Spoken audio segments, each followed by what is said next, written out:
Hey guys, this is Rocking3 bringing you a live commentary for Forza 5, and today this video here is just going to be the parts and tune video for the Pontiac Trans Am, 77 Pontiac Trans Am that I just raced in the D-Class races. And I'm sure there was an easier way to do that.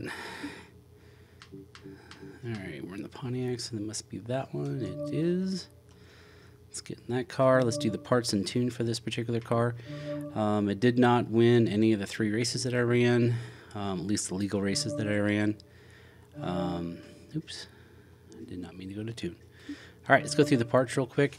This is a pretty high level PI car, so there really wasn't a lot of parts I could put on there. So the drivetrain is stock.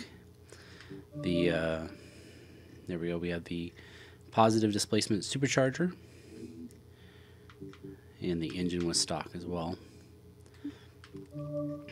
And I don't think there was a lot of parts I could do here, so I will just sprint through these real quick. They're all stock unless I otherwise stop on it and say something about it. We have the race exhaust.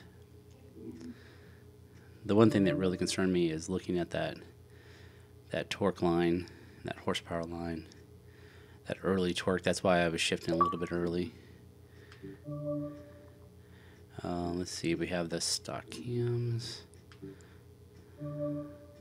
stock valves, stock race engine. Just not a lot we can do. Maybe here? Yep, there we go. We have the middle one here. We have the Sport Positive Displacement Supercharger. Gave us 17 horsepower for 9 PI. That was a pretty good trade. And the rest of this is probably going to be stock as well. That is true. So 2 parts in there. We're going to have the race brakes, the race springs and dampers, the race front and rear anti-roll bars. Chassis, we have no chassis, no reinforcement of the chassis. We have the race weight reduction. This is going to get kind of tricky. We have the race clutch. I think that was a PI play. We have the street transmission that still makes it so it's not adjustable, but it did help us with our top end a little bit. We have the street drive line, and we have the race differential, of course. Alright, so for the tires, we have the stock compound. We still have the stock compound. We have the stock front tire width. You can see I played a lot with that. Tried all of them. See that PI change from each one. It was too much of a PI play for what it gained. We have the full width in the back. Rims. I have no idea. Oh, we have the lightest rims. We have the Advan RG2s. Pretty normal for me if I can put them on there, that is. We have the R18s for the front rims, and I'm guessing probably R18s in the rear. I always try to keep them even. A little bit of a PI play there as well. For the spoilers, we have the front race. That one actually could be pretty intriguing if you wanted to take that one off. Looks like we gain a little bit of speed, and looks like we're not losing much of handling. 148.2.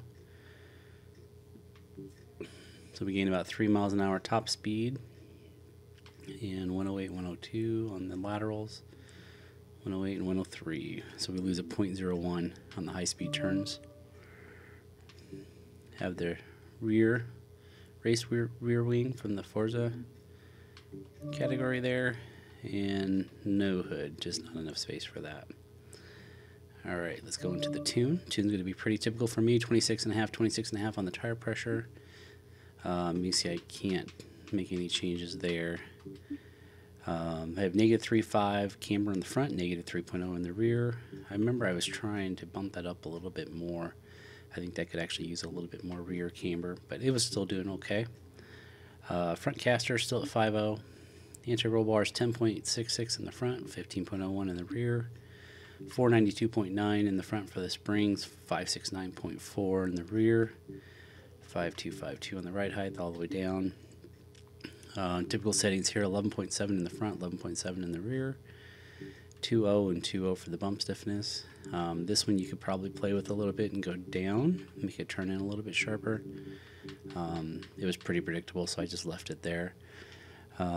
Did play around with the downforce a little bit. We're at 80 in the front, 137 in the rear. Braking 47 and 200%. That's stock for me. 50% acceleration, 40% deceleration. Again, not too untypical for my setups. Anyway, the car is actually pretty good. If you watch the races, you see that it didn't win any, but I also got hit quite a bit as well. It still won't compete with the Mini Coopers and the Lotus Elans and the faster cars, but it still does okay, and I really enjoy it. It's a fun car to drive. Hope you guys like it too, and I will save this out as well so you guys can also download it if you want to. Thanks a lot for watching, guys. Catch you next video. Later.